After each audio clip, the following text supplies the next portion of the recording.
This was one that I thought about last week, but going through the mothers last week, I came up on this story and it built into another story. And this is the sad story of Hophni and Phineas.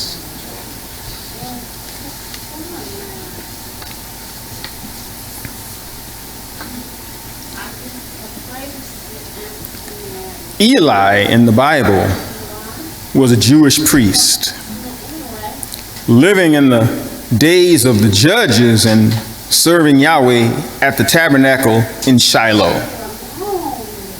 The tabernacle of Moses was the temporary place of meeting that the Israelites built according to Yahweh's specifications while wandering the desert.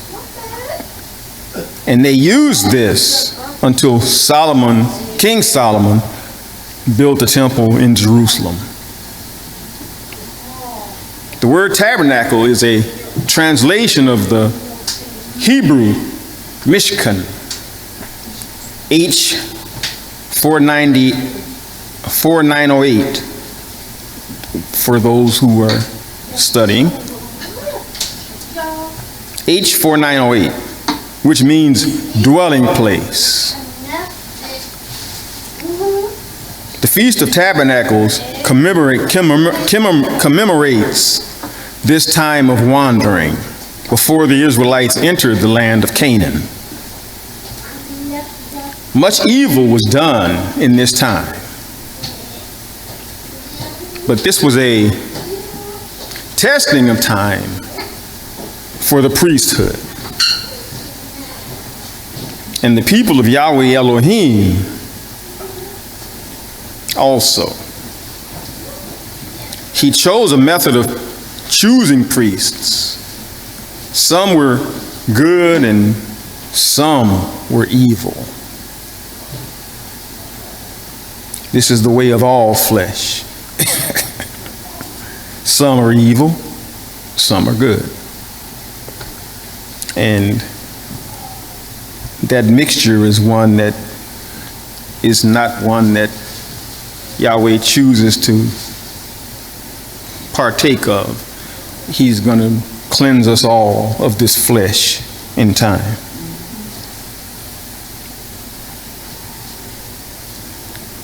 After a series of flawed priests, the story of Hannah came forth. Eli, a fair priest, came forth, but his sons, Hophni and Phineas, were not good priests.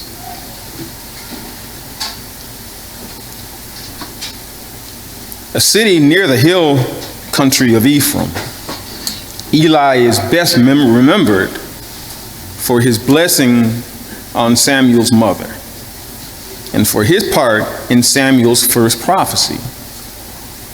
That is in 1 Samuel 4:3. You can read that on your own. That's about a page and a half there.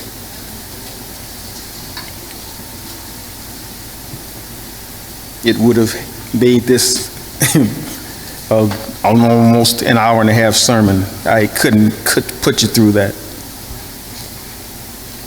with the same thing coming up with David next week. for the beginning of the end of this story.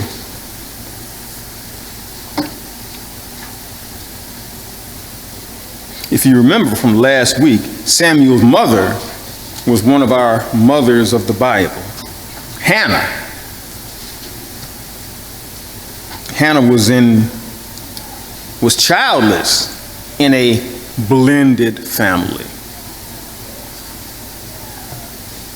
with a second wife with multiple children, and a wicked attitude toward Hannah. This attitude made Hannah's life a living Hades.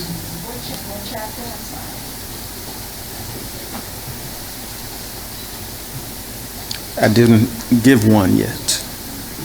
I'm just reading.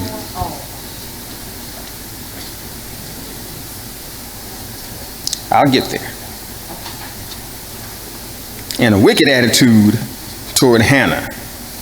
This attitude made Hannah's life a living Hades. And she prayed to Yahweh, Elohim, to give her a man child. And in turn, he would give the child back to him as a member of the priesthood. A time when Israel needed proper priests. And Hannah would offer them one in the right time. He does things in a proper way.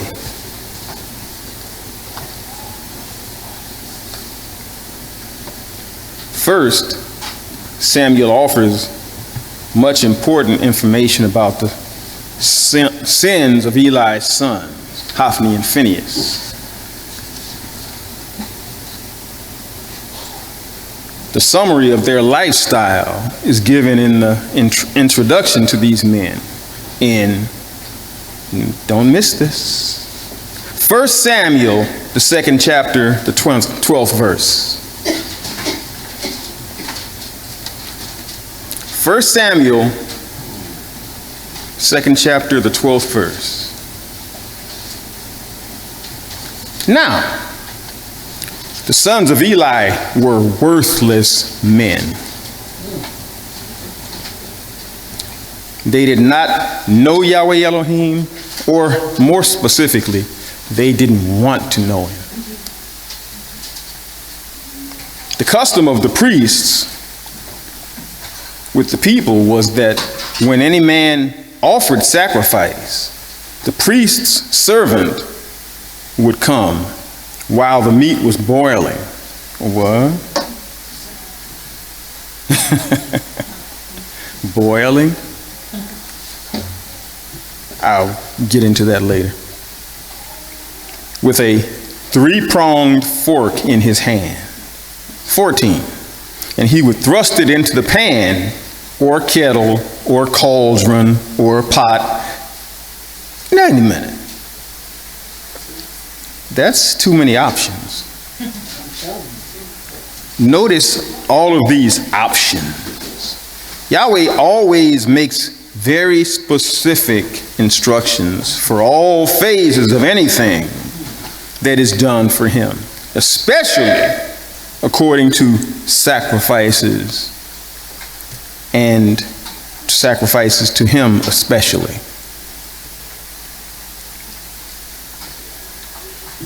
All that the fork brought up, the priest would take for himself. What?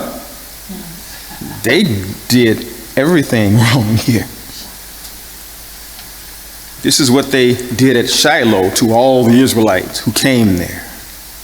But what does the word of Yahweh say about these things? Whoever eats the fat of the animal of which men offer an offering made by fire to Yahweh Elohim, the person who eats it shall be cut off from the people.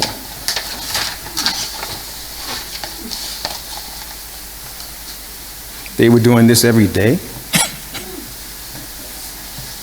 The fat, speaking of the good and the abundance, and the blood, speaking of the life, belonged to Elohim and had to be given to him first, then to the priests.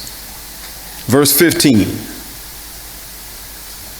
Moreover, before the fat was burned, the priest's servant would come and say to the man who was sacrificing, "Give meat for the priest to roast, for he will not accept boiled meat from you, but only raw. What?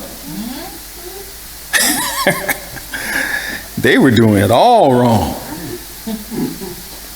But I'll tell you why as you go through this. Not making an excuse for them, but explaining it to you. Verse 16. And if the man said to him, let them burn the fat first, then take as much as you wish, he would say, no, you must give it now.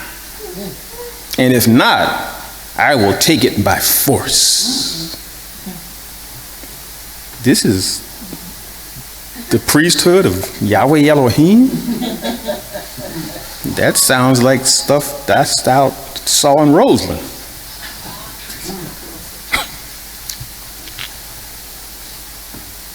Not downtown either. No, you must give it now. And if not, I will take it by force.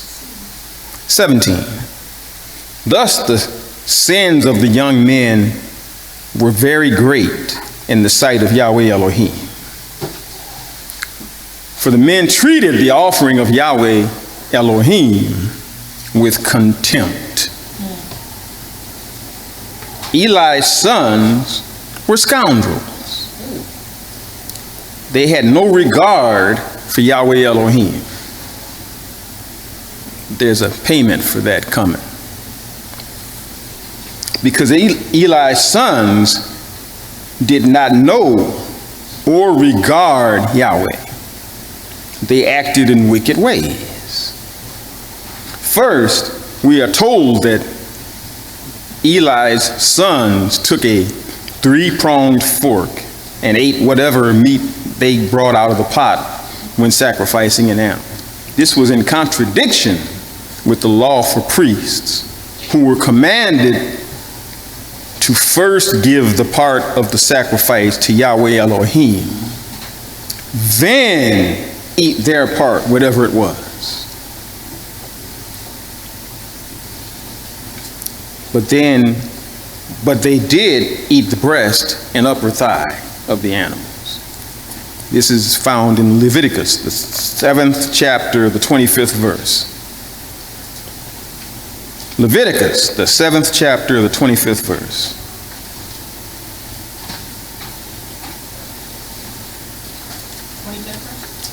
'25th verse. For every person who eats of the fat of an animal, of which a food offering is made to Yahweh Elohim, shall be cut off from his people.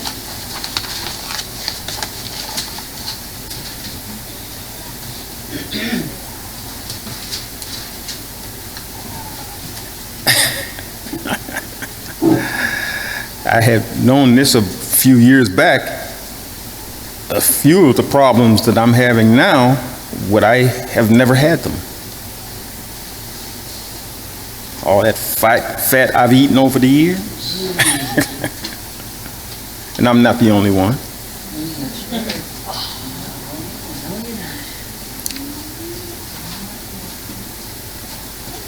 Moreover, you shall eat no blood.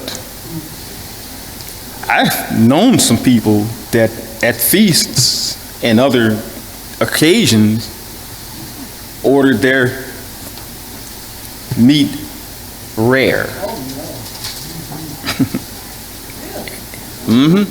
Blood dripping out of it while they were eating it.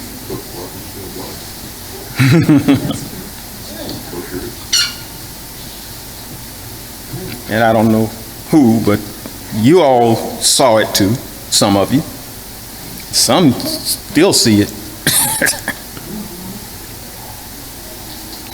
But no, moreover, you shall eat no blood, whatever, whether of fowl or of animal, in any of your dwelling places.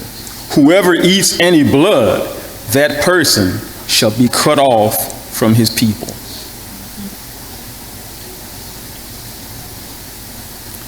Continuing in Leviticus, the 7th chapter, the 30th verse. His own hands shall bring Yahweh Elohim's food offerings. He shall bring the fat with the breast, that the breast may be waved as a wave offering before Yahweh Elohim. The priest shall burn the fat on the altar. That means it goes to Yahweh. The priest shall burn the fat on the altar, but the breast shall be for Aaron and his sons, and after their time, whoever takes that position will do the same thing into posterity.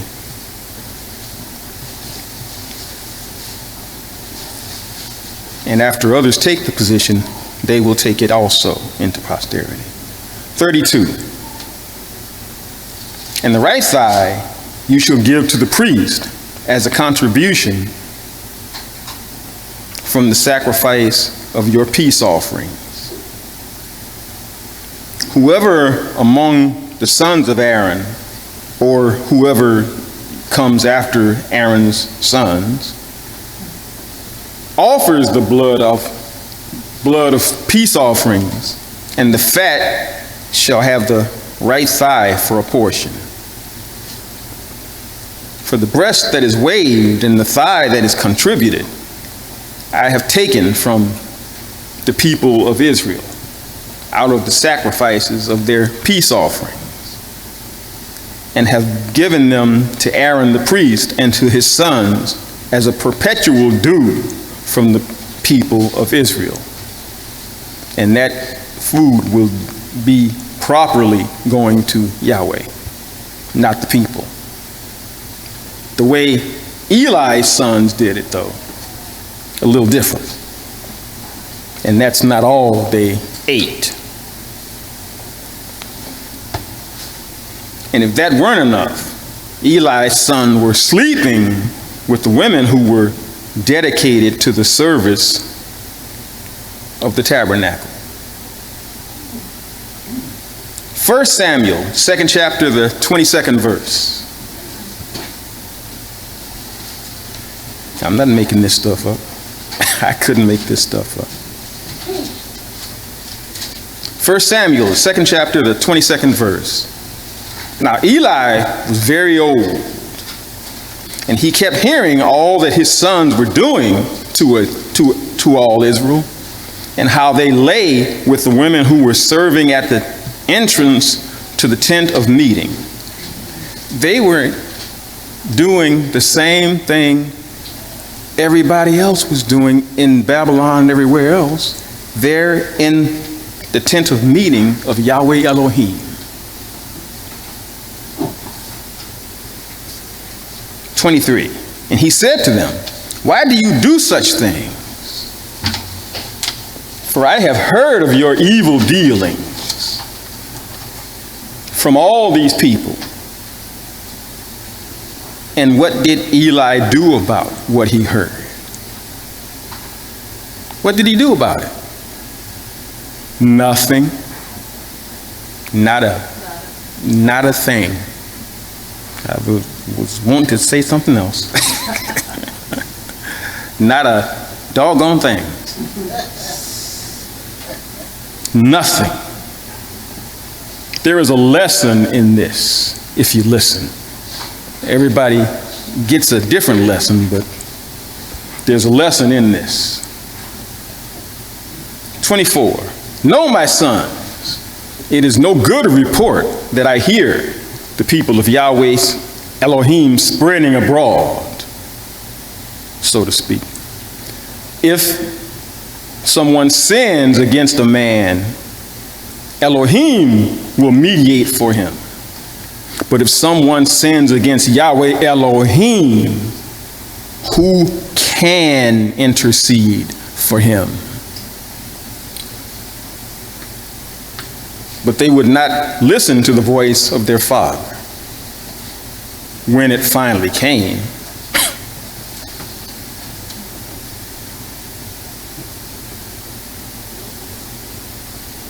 Now, the boy Samuel continued to grow up in stature and in favor with Yahweh Elohim, and also with man. 27. And there came a man of Elohim to Eli and said to him, the hammer comes down here. Thus says Yahweh Elohim, did I indeed reveal myself to the house of your father when they were in Egypt, subject to the house of Pharaoh? Did I choose him out of all the tribes of Israel to be my priest, to go up to my altar, to burn incense, to wear an ephod before me? I gave to the house of your father all my offerings by fire from the people of Israel. Why then do you scorn my sacrifices and my offerings that I commanded from my dwelling, and honor your sons above me by fattening yourselves on the choicest parts of everything offered of my people Israel? Therefore Yahweh, the Elohim of Israel, declares, I promised that your house and the house of your father should go in and out before me forever. But now, Yahweh Elohim declares, far be it from me for those who honor me. I will honor, and those who despise me. The wording here is clever, but it hits home in its own way.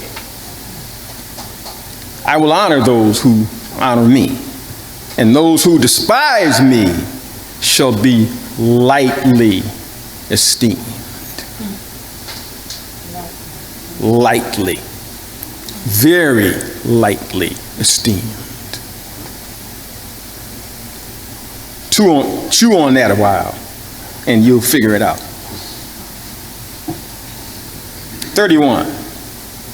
Behold, the days are coming when I will cut off your strength and the strength of your father's house, so that there will not be an old man in your house. A little bit more direct, but the point is there. So that there will not be an old man in your house. Then in distress, you will look with envious eye on all the prosperity that shall be bestowed on Israel. And there shall be an old man in your house forever. The only one of whom I shall not cut off from my altar shall be spared to weep his eyes out, to grieve his heart. And all the descendants of your house shall die by the sword of men. And this that shall come upon your two sons, Hophni and Phineas, shall be the sign to you. Both of them shall die on the same day. And I will raise up myself a faithful priest. Guess who? Guess who?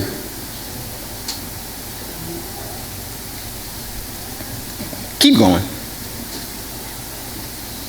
You know. I will raise up myself a faithful priest who shall do according to what is in my heart and in my mind. And I will build him a sure house, and he shall go in and out before my anointed forever. David. Forever? Almost said Samuel, didn't you? He was the interim, but the final will be David. And the one forever will be Yeshua, the Messiah. 36. And everyone who is left in your house shall come to implore him for a piece of silver or a loaf of bread, and shall say, please put me on the priest's places, that I may eat a morsel of bread. All of this, like Satan, they had the position and wouldn't comply to it. And now you are like Satan, will be begging for scraps and dying in hellfire.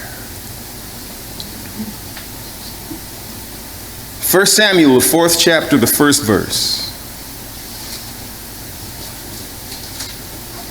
1 Samuel, the 4th chapter, the 1st verse. And the word of Samuel came to all Israel. Now, Israel went out to battle against the Philistines. They encamped at Ebenezer, and the Philistines encamped at Aphek. The Philistines drew up in line against Israel. And when the battle spread, Israel was defeated before the Philistines.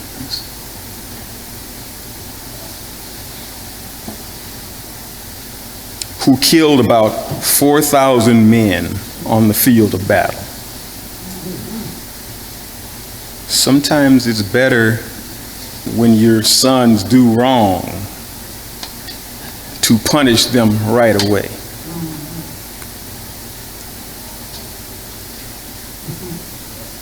Things get worse the longer they go on doing what they did, and no one does anything about it.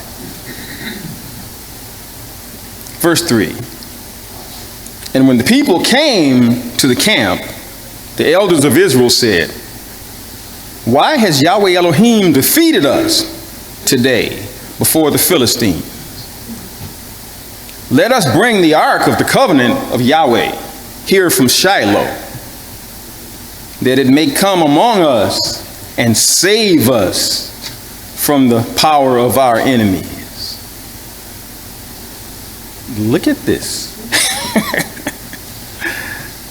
So the people sent to Shiloh and brought from there the ark of the covenant of Yahweh of hosts, who is enthroned on the cherubim. And who brought it?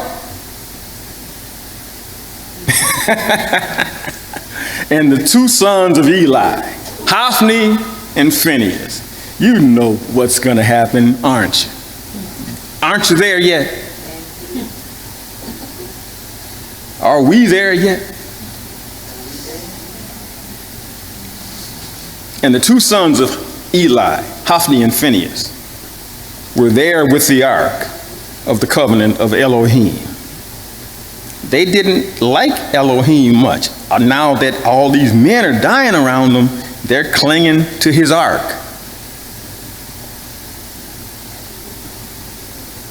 Verse 5. As soon as the ark of the covenant of Yahweh Elohim came into the camp, all Israel gave a mighty shout, so that the earth resounded.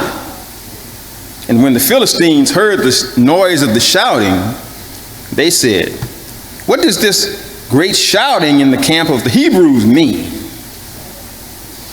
And when they learned that the ark of Yahweh Elohim had come to the camp, the Philistines were afraid. For they said, Elohim has come into the camp. And they said, woe to us, for nothing like this has happened before. Woe to us! Who can deliver us from the power of the mighty Elohim? This is the Elohim who struck the Egyptians with every sort of plague, of the wilderness. Take courage and be men, O Philistines, lest you become slaves to the Hebrews, as they have been to you. Be men and fight. So the Philistines fought, and Israel was defeated,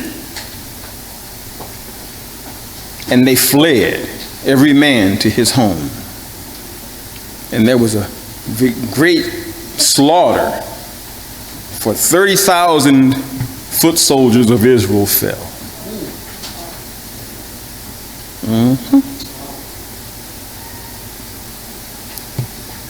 One butt whooping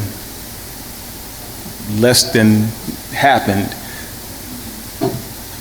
would have prevented this.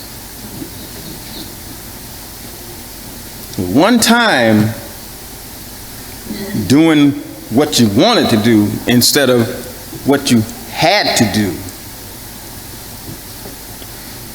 would have prevented this. Verse 11. And the ark of Elohim was captured,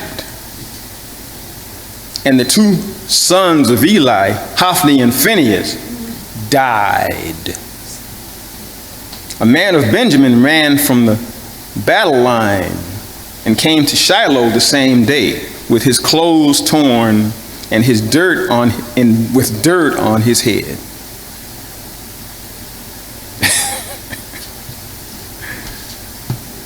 I'm visualizing that a little bit. Verse 13. When he arrived, Eli was sitting on his seat by the road watching, for his heart trembled for the ark of Elohim. And when the man came into the city and told the news, all the city cried out. But when Eli heard the sound of the outcry, he said, "What is this uproar?" Then the man hurried and came and told Eli. Now Eli was 98 years old, and his eyes were set that he could not see. And the man said to Eli, "I am he who has come from the battle. I fled from the battle today." And he said, "How did it go, my son?" He who brought the news answered and said, "Israel has fled before the Philistines. And there has also been a great defeat among the people. Your two sons also, Hophni and Phineas, are dead. And the ark of Elohim has been captured." If you remember, that ark had all kinds of power within it. But that power was controlled by who? Yahweh Elohim. And he wasn't going to unleash that power on the Philistines with Hophni and Phineas holding on to that ark, because their father didn't punish them.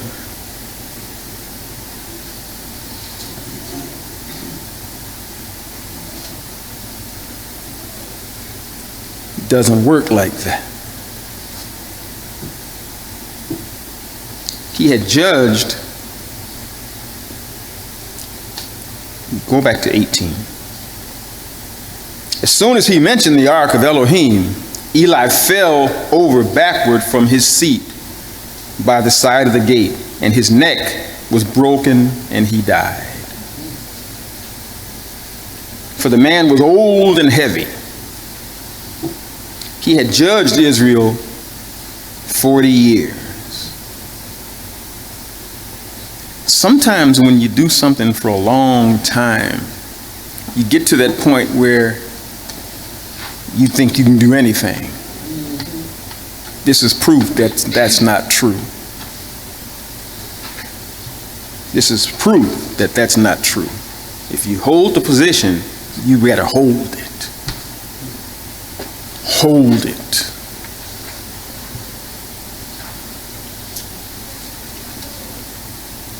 Now his daughter-in-law, the wife of Phineas, was pregnant, about to give birth.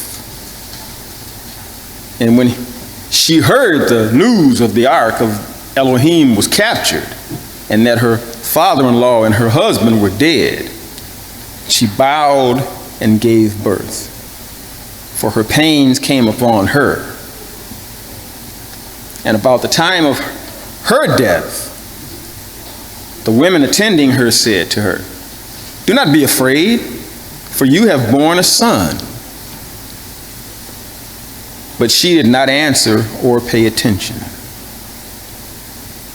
But before she died, she named the child Ichabod, H350. H350. This name means the glory has departed, referring to the capture of the ark of Elohim by the Philistines.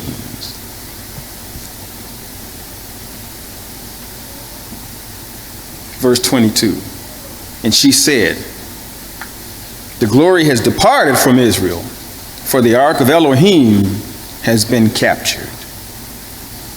While these judgments may seem harsh to today's reader, the holiness of Yahweh's priests was a demand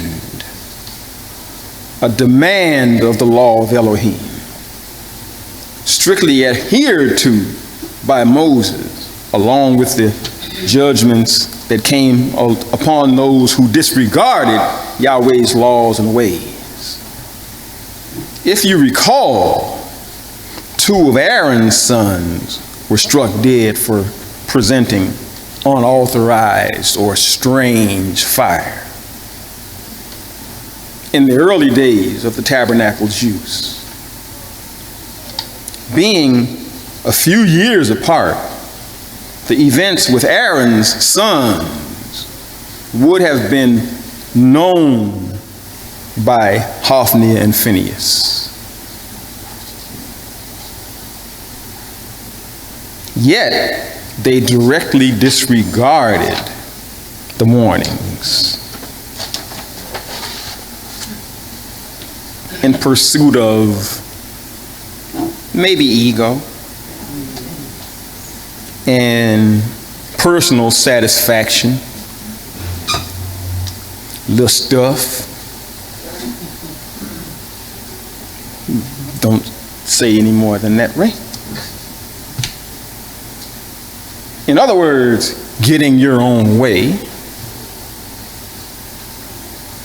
In the aftermath of these judgments, Samuel became the spiritual leader of Israel, serving as judge, priest, and prophet, anointing both Saul, and that's another story,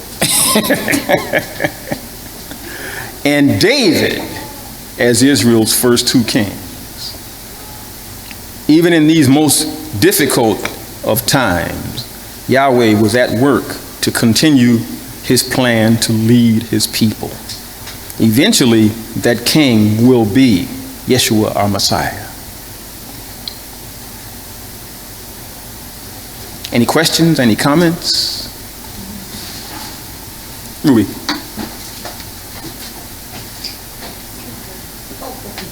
I'll talk about that. I'm just amazed of how the occurrence of both Eli's sons died, and after the dad hearing of this, I'm imagining he fell and did this and cracked his head. But the part that got to me was when the daughter-in-law heard of this, she didn't cry for her husband or cleaned out his name or for her father-in-law, but she named her son when they said, do not worry. Her thoughts were, her aches were for the loss of the ark of Yahweh Elohim. That's what really, like, got me thinking. She must have been someone that feared the Father that much that she says, look what happened now. This has happened now. And now the Father has left Israel. And then this happens. It was just one after the other, very quickly. That's just stuck in my head. The thing is, she knew what was going on, just like Eli did. And when she got everything together, she knew what was going to happen. And she knew what was going to happen, even in some way. She hadn't died yet, but even her child, she knew something was going to happen. And because of the things that they had done up to that point, and nobody did anything about it. But they had a predecessor. The same thing happened with Aaron's sons at the time. And they somehow thought, Daddy didn't do nothing, and he ain't up there, really. He ain't gonna do nothing either. And that's what we think sometimes. Nothing happens now, nothing is gonna ever happen. Sounds very much like our Chicago justice system. We have one. We're supposed to. Well, it's the whole country's justice system now. They're fighting over killing babies, and women are marching in the streets to kill their babies, and all they have to do is cross their legs.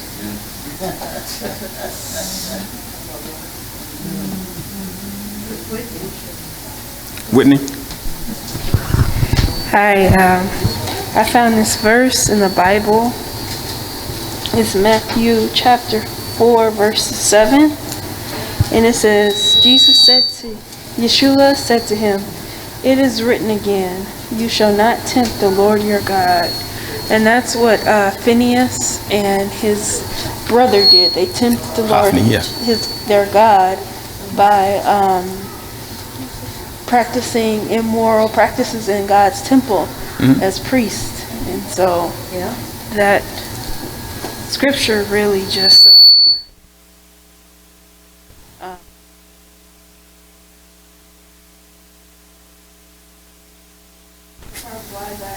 why they were struck dead in battle. You think about it, with all these stories, you would think people would fear the Father more. No. They don't think he's there. Just like these people now. There's no God. I was listening to, what's his name yesterday? The big scientist. I forget his name, the black guy. Yeah. DeGrasse. Yeah. That's going to be cut grass one day, but that's not my thing to say, but it is. It's going to be if he doesn't repent of that. He said, essentially, I don't believe in God. He said it outright. I don't believe that, and I don't believe it. And all of the things that he was saying to back that up, none of it was true. True to him, but and I turned the TV because I thought that something come through that TV and won't get me at the same time it gets him. Develop. What? I understand that they got the ark stolen. Who got that? The Philistines. Well, I thought Well, stuff happened to them too, but they haven't That's gotten what I there was yet. saying, because they stole it. I mean, No, they stole it. they don't even believe Under- in it. Yeah, Why would you they will when it tear them up? topples their Yeah, God in their presence. I don't see. What? I'll leave it there. People kind of think that things go their way one time, it'll go their way from now on. Now that's what I was. And What do you think that they thought they was gonna get from stealing the ark? it had power. Yeah, I know the ark had. They had power. And they didn't seem to think that that power came from elsewhere. Oh, they thought it come from. But it came intrinsically from the ark in their eyes. But the mere possession of it means they're gonna win all the wars from now on, as long as they have this thing. But they didn't think that the thing would one day go Yeah, against them. Okay. And I will give that one away in the other future sermon.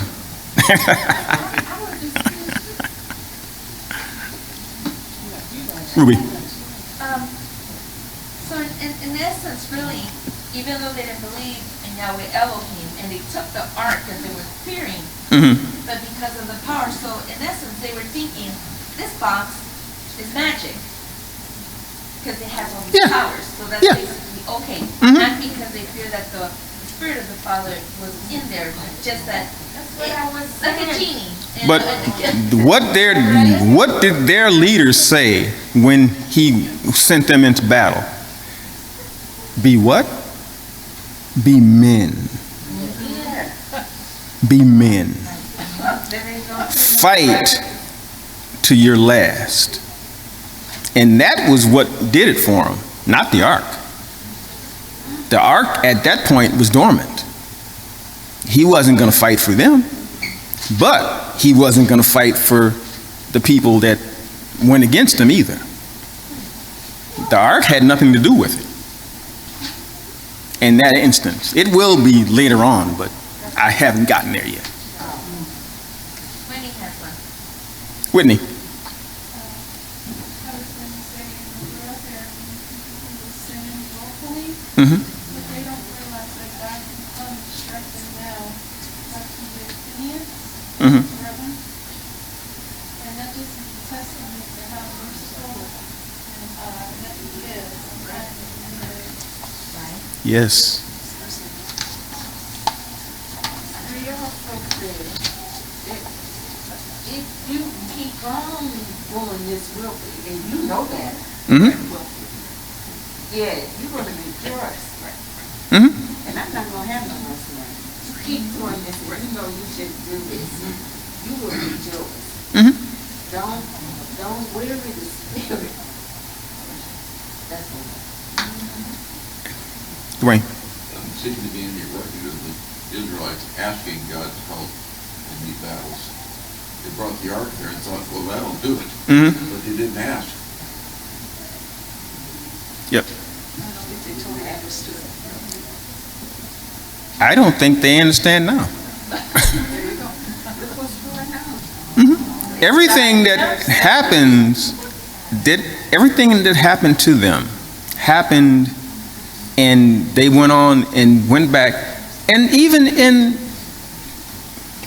Rome, they had the Messiah right there. And he ain't gonna get on our way. We lining our pockets with these guys. We got a deal going here. He's not gonna flummox that. Kill him. Let it go on our children's record, our grandchildren's record. And when you say something like that, your grandchildren, whether they're alive or not, they have to be quaking in their boots for that. You don't know what you're saying. Hard to imagine 40,000 men laying out there dead. Mm-hmm. Fathers, brothers. These are people. Mm-hmm. When the Bible where it says, let it be on my children. Mm-hmm. That's what I'm talking about. That is so, it's not word. No, it's greed. Greed. The only reason they chose Barabbas over Yeshua, Barabbas had already killed Roman soldiers. They had a chance with him. You get behind this guy, really got a good army, they can topple these people. They didn't realize that was the prime force in the world at that time. That didn't come to them that way. It didn't relate to them that way. They didn't know, like a guy that has never fought, like that guy on the plane this week that tweaked Mike Tyson's nose. And the guy turned and rained blows on him about a minute. And then the guy called him the police and as always, people had their phones out and pictured the whole thing, and they released Mike Tyson. And he was raining those Will Smith blows on him. They were pulled blows. And if Mike Tyson had hit that guy with full force in his nose once, that's over with. Life too might be, but they were not interested in who, they wanted to win. And in that particular situation, just like the guy on the airplane, they weren't going to win. They had already caught Barabbas and the two guys they had with him. Those are the other two guys on the crosses, on the stakes. They had everybody. That rebellion was over, whether they knew it or not.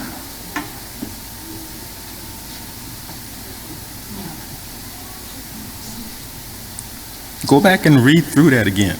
They had everybody.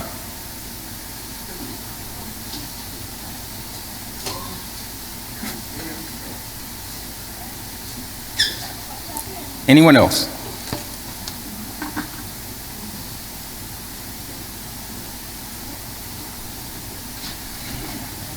Till next time.